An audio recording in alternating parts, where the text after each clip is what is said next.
20년째 기자인 심희정님은 수많은 사람을 만나면서 잘 풀리는 사람, 인정받는 사람, 다양한 방식으로 사회적 성공을 이룬 사람들을 지켜봤습니다. 처음에는 운이 좋은 줄, 금수인 줄 알았지만 그들에게 남다른 공통점이 있었습니다. 얕보일까봐 가시를 세우고 강인해 보일까 하고 언어와 행동을 무장해온 자신과는 달리 그들은 본연의 타고난 유연함과 부드러움을 해치지 않고도 충분히 강했습니다.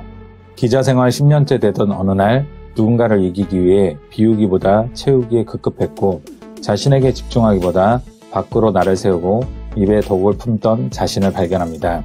곁에 머물던 사람들은 자신도 모르게 떠나갔습니다. 서로 사람을 죽일 수도 있는 사람이 되었구나 라는 생각이 들고 까칠마녀라는 수식어에 갇혀있던 자신을 응시하기 시작했습니다. 그때부터 수많은 성공한 사람들을 눈여겨보기 시작했습니다. 날카로운 화법 대신 상대를 배려함으로 진정 이기는 양보의 말법을 쓰고 있었습니다. 어떻게 하면 당신처럼 될 수 있나요? 그들은 말했습니다. 내면의 가치에 귀를 기울여봐. 대답은 내 안에 있어. 그때부터 심신에 지친 자신에게 좋은 것만 주기로 했습니다. 남과의 관계가 아닌 나에게 집중하면서 스스로 예쁘게 말하기 시작했습니다. 다른 사람들을 바라보고 평가할 시간에 자신의 마음을 들여다보고 자신에게 집중했습니다. 자신에게 예쁘게 말하면서 나를 정말 예뻐하기 시작했습니다. 예쁨만으로 채워진 나는 나에게 좋은 것을 그대로 주고 싶은 그 마음 그대로 타인에게 예쁜 말을 했습니다. 예쁜 말을 하니 기적처럼 좋은 사람들이 왔습니다. 오늘 소개할 책 예쁘게 말을 하니 좋은 사람들이 왔다의 저자 심희정님의 이야기입니다. 우리는 의사소통하는 언어는 배웠지만 정작 말하는 법을 배운 적은 없습니다. 예쁘게 말을 하려면 쑥스럽습니다. 나의 성격과 맞지 않을 수 있습니다. 우리가 외국어를 배울 때 평생 노력해야 하듯 예쁜 말도 노력해야 입에 붙습니다. 예쁜 말은 어떤 말일까요? 물론 예쁘다는 기준은 개인 차이가 있습니다. 작가가 말하는 예쁜 말에 대해 두 가지만 얘기해 보겠습니다. 첫 번째, 뭘 도와드릴까요? 상대가 누가 되었든 내가 처한 상황이 어떻든 이 한마디를 해보는 겁니다. 제가 뭘 도와드릴까요? 거창한 자선사업이나 희생을 말하는 것이 아닙니다. 저자가 처음 이 말을 시작한 건 시간을 효율적으로 쓰기 위해서였습니다. 대부분 저자를 찾아오는 사람은 기사를 잘 써달라거나 업무상의 협력을 요청하는 경우가 많습니다. 그러나 상대방은 쉽게 용건을 꺼내지 못하고 주저하는 경우가 대부분입니다. 하루에도 편집회의만 4번이고 이메일과 수많은 전화가 빗발치는 가운데 시간을 절약하기 위해 먼저 꺼내든 말이 뭘 도와드리면 되는데요 였습니다. 용건만 간단히를 곱게 애두른 말이었습니다. 어려운 부탁을 하려던 차에 뭘 도와주면 되겠냐는 말을 들으면 상대는 예상치 못한 응대에 크게 감동을 받습니다. 그런 반응을 보니 말을 내뱉음과 동시에 정말 돕고자 하는 마음이 생깁니다. 도울 자리에 있다는 건 어떻게 보면 감사한 일이고 언제 어느 때에는 그들에게 도움을 구할 일이 있으니 일종의 투입한 비용이 날아가지 않는 저축성 보험 같다는 생각도 들었습니다.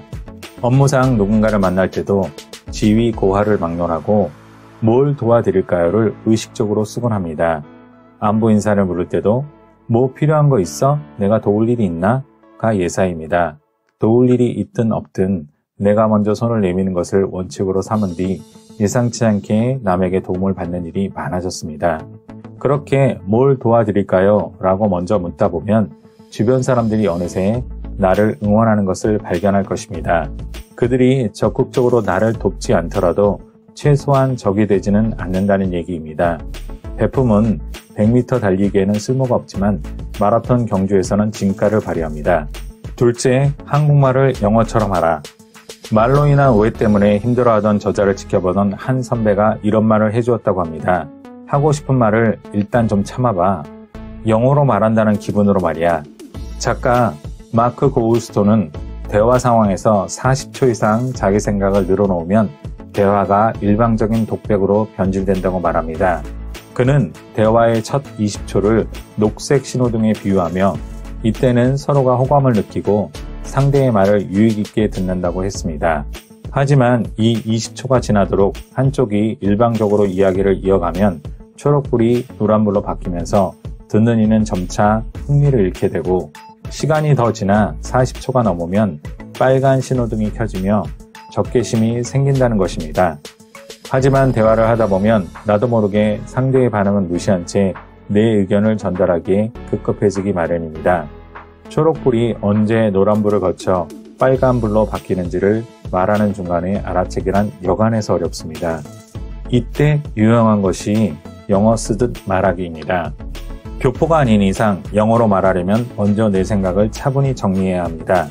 적당한 단어를 고르고 어순을 정리하고 그것이 상대에게 정확히 전달되게끔 머릿속에서 다시 한번 시뮬레이션을 돌려야 합니다.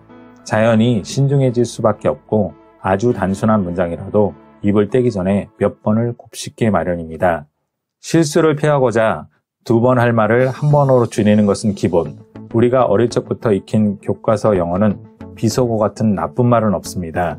대화 중에 무작위로 떠오르는 생각들을 여과 없이 내뱉는 것은 소기의 목적을 달성하기는커녕 대화의 질만 떨어뜨릴 뿐입니다. 우리는 상대와 대화하는 동안 끊임없이 자기가 할 말을 구성해냅니다. 언제고 활시위를 당길 수 있도록 관역을 조준한 채 말입니다. 대화할 때 머리를 비운다는 모 기업 CEO가 한 말은 영어를 말하듯 신중히 말을 아끼라는 것과 결국 맥을 같이 합니다. 무엇을에 집중한 나머지 내 할 말만 던지다가 눈앞에 있는 청자를 간과하지 말아야 합니다. 소통에 어려움을 겪고 있다면, 상대가 나와 이야기하기를 꺼린다면 우선 하려던 말을 멈추는 연습부터 해봅시다. 2마디 할 걸 1마디로 줄이고 상대의 반응에 집중하면서 말하고 싶은 욕구를 참아보는 것입니다. 영어를 처음 배울 때 우리는 말하는 법보다 듣는 능력을 먼저 키웁니다. 귀가 열린 후에 말문도 트입니다. 말의 힘은 밖으로 향하는 동시에 안으로도 작용합니다. 인간의 말은 나름의 귀서 본능이 있어 강물을 거슬러 오르는 연어처럼 말도 내가 태어난 곳으로 돌아가려는 본능을 지니고 있답니다.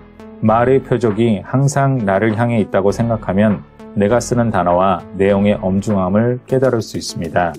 내가 하는 말은 항상 내가 제일 먼저 듣고 있습니다.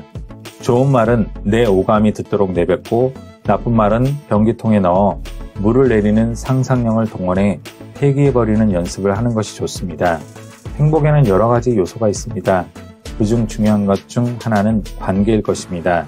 대인관계가 좋지 않은 사람은 성공에도 한계가 있습니다. 어떤 일이든 결국 핵심은 사람이기 때문입니다. 정말 나 자신을 소중히 하고 자신의 가치를 인정하는 사람은 거칠고 험한 말로 자신을 다치게 하는 우를 범하지 않습니다. 오늘 내 입에서 나간 말 한마디가 곧 내 인생이 됩니다. 책 예쁘게 말을 하니 좋은 사람들이 왔다 였습니다. 감사합니다. 북로드였습니다. 좋아요와 구독 부탁드립니다.